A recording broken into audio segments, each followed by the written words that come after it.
మహేష్ బాబు తన 29వ సినిమాను ఇంకా కంప్లీట్ కూడా చేయలేదు. ఆ లోపు తన 30వ సినిమా డైరెక్టర్ ఎవరు అన్నది క్లారిటీ అయితే వచ్చేసింది.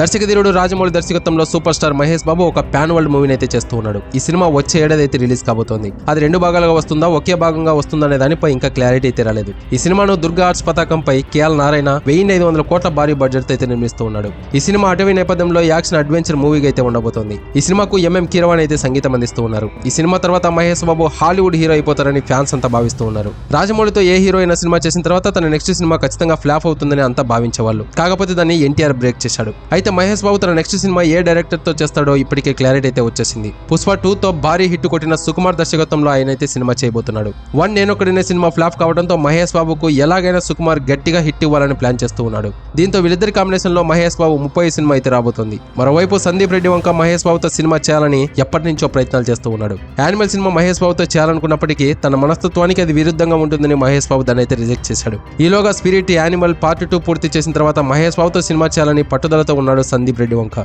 ఒక కథను కూడా వినిపించాడంటే అది ఆల్మోస్ట్ కన్ఫర్మ్ అయిపోయింది. అయితే సుకుమార్ సందీప్ రెడ్డి వంకల్లో ఎవరితో ఒకరితో మాత్రం మహేష్ బాబు సినిమా చేయడం మాత్రం ఖాయం. ఫ్యాన్స్ కూడా ఈ ఇద్దరు డైరెక్టర్లలో ఎవరైనా పర్లేదు, సినిమా ఖచ్చితంగా హిట్ అవుతుందని భావిస్తూ ఉన్నారు. మరి మహేష్ బాబు ఎవరితో సినిమా చేస్తాడన్నది వెయిట్ చేసి చూడాలి. సో ఇది గైస్, మరి ఈ విషయం గురించి మీరేమనుకుంటున్నారో తప్పకుండా కామెంట్ చేయండి. ఇలాంటి మరొక ఇంట్రెస్టింగ్ అప్డేట్ తో ఇంకో వీడియోలో కలుద్దాం. అంతవరకు మన ఛానల్ ని సబ్స్క్రైబ్ అయితే చేసి పెట్టుకోండి. Thank you for watching. జై హింద్.